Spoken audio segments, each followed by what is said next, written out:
एक प्रसिद्ध आश्रम में एक प्रसिद्ध शिक्षक अपने छात्र को शिक्षा देते थे।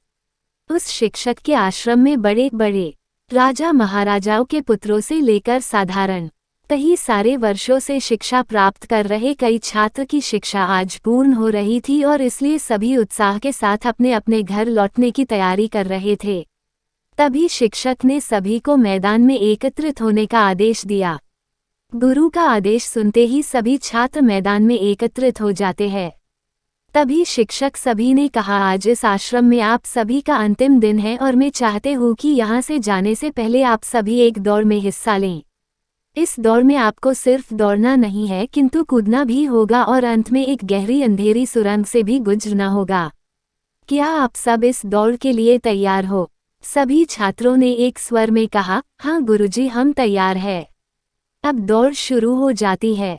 सभी तेजी से दौड़ने लगते हैं। वो सब अंत में उस गहरी अंधेरी सुरंग के पास पहुंचे।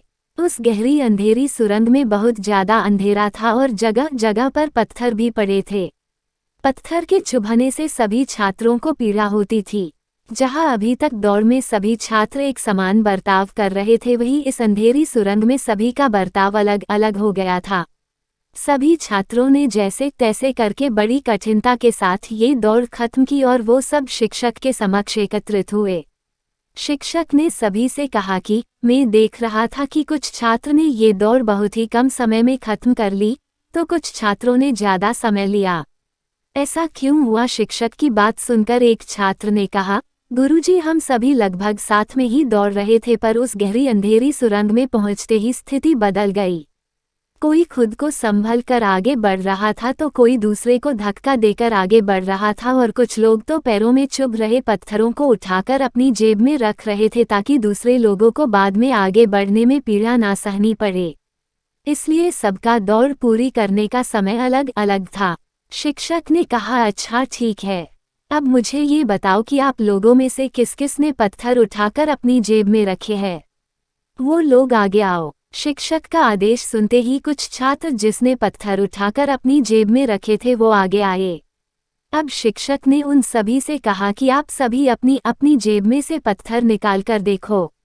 वो सभी अब पत्थर निकालकर देखने लगे, पर ये क्या, जिन्हें वो सब पत्थर समझ रहे थे वो तो कीमती हीरे थे।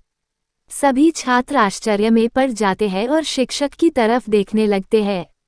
शिक्षक ने कहा, मैं पहले से ही जानता था कि आप सब इस कीमती हीरे को देखकर आश्चर्यचकित हो जाएंगे। बात ये थी कि मैंने ही ये कीमती हीरे वो अंधेरी सुरंग में डाले थे।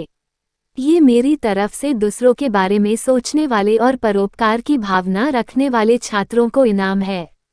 शिक्षक ने सभी को समझाते हुए कहा कि ये दौड़ जीवन की व्यस्तता दर्शाती है, जहाँ पर सभी कुछ न कुछ पाने के लिए भाग रहे हैं, लेकिन अंत में वही सबसे सौभाग्यशाली होता है जो परोपकार की भावना रखकर दूसरों के बारे में सोचता है।